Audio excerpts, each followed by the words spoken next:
Depuis plus de 20 ans, l'Est de la République démocratique du Congo est ravagé par une guerre meurtrière plongeant la population dans un cycle de violence sans fin.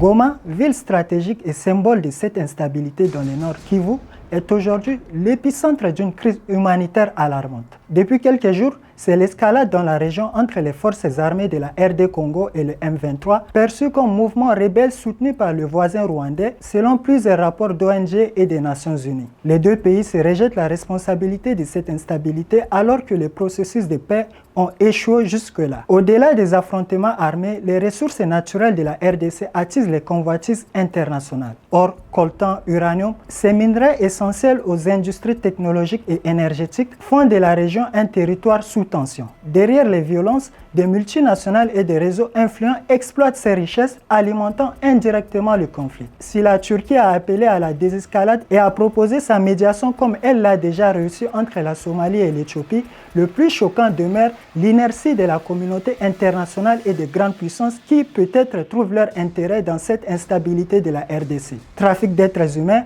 travail forcé des enfants dans les mines, narcotrafic et exploitation sexuelle génèrent des milliards de dollars chaque année. L'un des acteurs les plus controversés de cette exploitation est l'homme d'affaires israélien Dan Gertley, dont les activités minières en RDC ont été sanctionnées par les États-Unis en 2017 pour corruption et pillage des ressources. Malgré ces sanctions, les activités minières sous contrôle étranger se poursuivent, privant la population congolaise de ses propres richesses. Les principales victimes de ce conflit sont des innocents, dont le seul crime est d'être nés sur des terres riches en ressources naturelles convoitées. La communauté internationale reste largement silencieuse, tandis que Goma continue de souffrir.